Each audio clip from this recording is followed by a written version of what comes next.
Hello everybody, welcome to another Rick's Picks. Today I'm going to be taking a look at the major play sets from the original Masters of the Universe line from the 80s. Now what I'm going to be doing now, I'm going to be ranking them from my least favorite to my favorite. So without any further ado, roll that intro.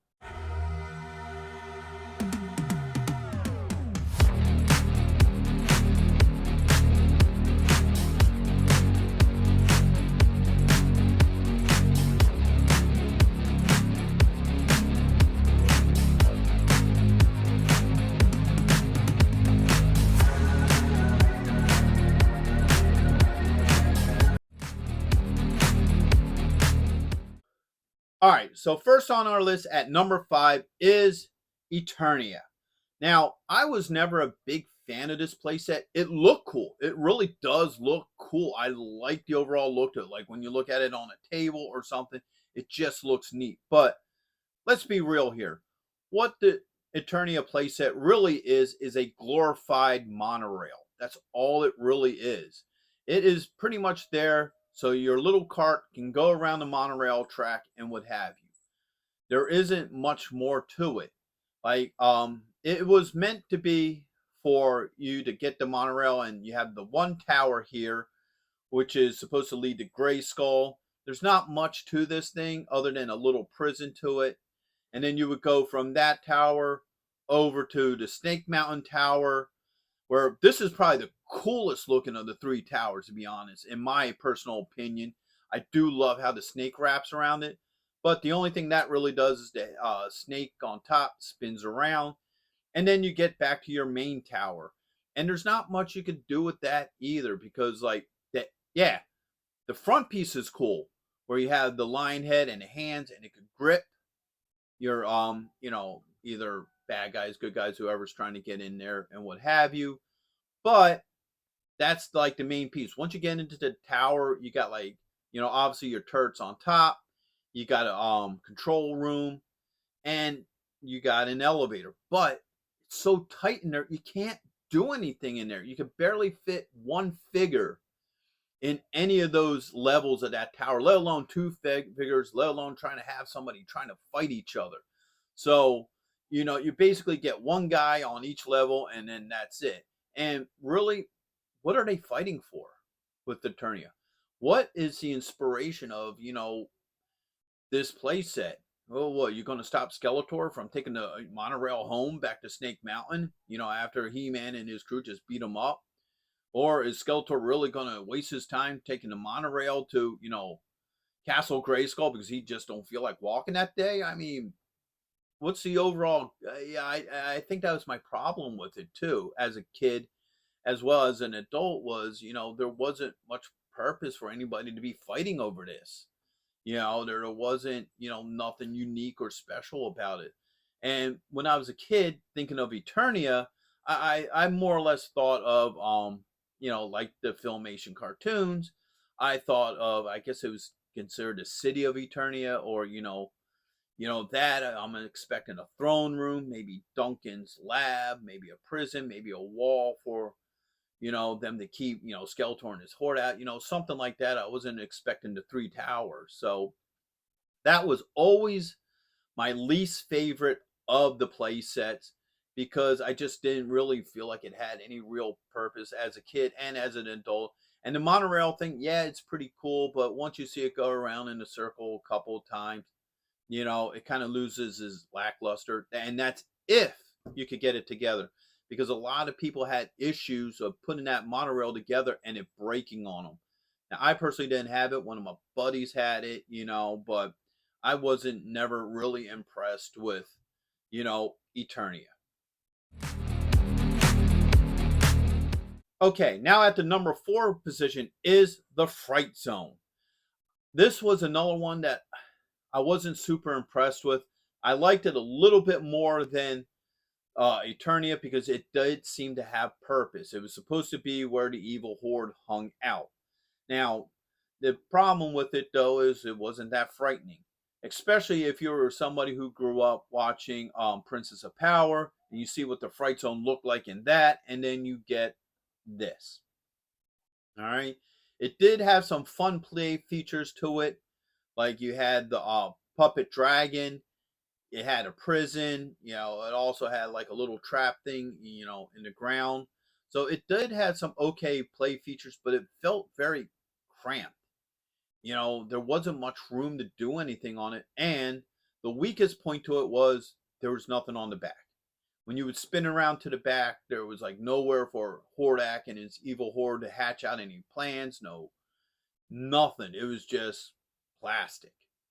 So that was the biggest disappointment with that playset for me, was that the factor that there was nothing on the back. There was nothing to it. So you had this small play area, which kind of worked but didn't work, and then you had nothing on the back. So that's why that is my number 4 position. So number 3 for me is the slime pit. I love the slime pit. I had hours and literal hours of fun playing with this thing. It was very simple. You had a simple claw that reached up in between the legs. You had a skull head on top. You put the slime in it. You watch the slime come down, and you just watched all your favorite heroes get slimed. So it was one of my favorite play sets. I love this thing. To this day, I still have my original slime pit. I think it's all the way back here, but I do still have it. And like I said, as a kid, I just spent hours watching, guys get slimed. Of course, the big downfall was if you tried to use somebody like Moss Man in there or Grizzlor, you just ruined your slime. You probably ruined your figure as well. So that's probably why it's at the number 3 rank, just because of that factor. But yeah, I absolutely love the slime pit. So number 2 on our list is Snake Mountain. Snake Mountain was a cool play set. It had a lot of good things to it, and it had its flaws as well. The front of it was probably the main piece to it, what I enjoyed the most of it. You know, Even though the stairs were a little thin, it was hard to get, figures to stay on there. But let's be honest, when you were a kid playing with it, you weren't really just standing them on there. You were kind of like just dooting them up the steps and what have you. It had the little bridge in the middle there that was kind of cool. The cuffs in the front where you can, have one of your masters or somebody be imprisoned on there and what have you. And then, of course, you have at the top the snake and also the gate with the trap door. So if somebody tries to get into Snake Mountain in there, they go through the trap door. So a lot of its really cool play features were in the front. Also, the giant bird head, the beak would actually open and shut, and the wolf head was a microphone. Now this one was kind of cool, but a little iffy, because what it did was it was like a little microphone and it made your voice like reverberate or something to make it sound like the evil sounds of spirits of Snake Mountain speaking to you. And now me as a kid, I enjoyed it, but also I enjoyed talking into the fan as I was a kid. I had this similar fun with that, so I liked it. I know a lot of people were kind of didn't like it. Some did, some didn't. But I thought it was a neat thing. Now, the weak point to this playset is the back. Now, unlike the Fright Zone that had nothing, this one had a little bit more than nothing. So you had the open hole where, you can have somebody sneak in. You have a sticker on the floor that's like a swamp. Then you have the other sticker that looks like boarded floor. And you had the net. Okay. As for the upper, gate, leads to nowhere. I guess you climb up there and you stand there and you look cool. And then it has that computer console right next to the wolf microphone that I don't even know how anybody's looking at it, unless if it's like Webster or somebody who can fly can go up and look at it, because there's obviously no floor for anybody to stand on. So the weakest point of Snake Mountain was, in fact, the back of it. But the front area, I always loved as a kid. I always enjoyed having He-Man and the Masters coming up into Snake Mountain and trying to take it over and, beat Skeletor into the ground once again. And of course, now we're at number 1. Now, number 1 is the obvious one. Everybody always picks Grayskull as number 1. 9 out of 10 people do. Some odd people may pick something else for number 1 with the Masters of the Universe, but obviously Grayskull is number 1. There was always something about Grayskull that just made it so much fun. Now, originally, of course, as we all know, it was meant to be a neutral castle, and your masters and your evil villains would fight over to see who would get control of Grayskull. That's why it had the dual colored flag on the top and what have you. But in its simplicity, it was great. You had the drawbridge that the only way you could open it was with He-Man and Skeletor's power swords together to open it up. And then what this set has that none of the other sets had and did right was it was really fun on the inside too.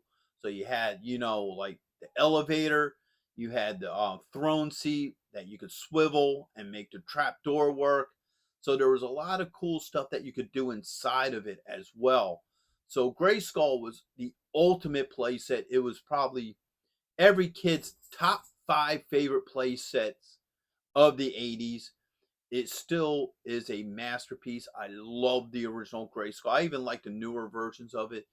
And I think the really cool thing about it was it had style. I don't know style was, but it had a very powerful look to it. Like when you look at the front of Grayskull and you see that skull and the mouth draping over the drawbridge and something, there's just something about that just, really gets you like, oh man, this is really, really cool. So yes, Grayskull is obviously number one. Now, sure, a couple of you are probably saying, wait a minute, Rick, what about Point Dread and the Talent? That was also a playset. Well, in all honesty, I don't really see Point Dread as a playset. I kind of see it more as an accessory. One, it was designed to be just a spot so you could put your talent on top of it. Two, it was also an accessory to Grayskull. And the coolest thing about Point Dread was that it could hook on to Grayskull. Like if you look over my shoulder here, you can see I actually have the Origins one with Point Dread on top of my Grayskull. Now that was the coolest thing in the world. Like Grayskull itself was cool.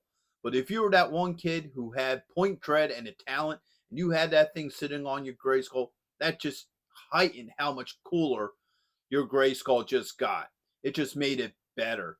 So that's why I didn't put Point Dread as a playset, because it feels more like an accessory to Grayskull and to the talent. So I grouped that in right with Grayskull. Okay, everybody. So I really hope you guys enjoyed this. I hope that you guys agreed with me. Maybe some of you disagree with me. I would definitely love to hear your thoughts on each of these play sets in the comments.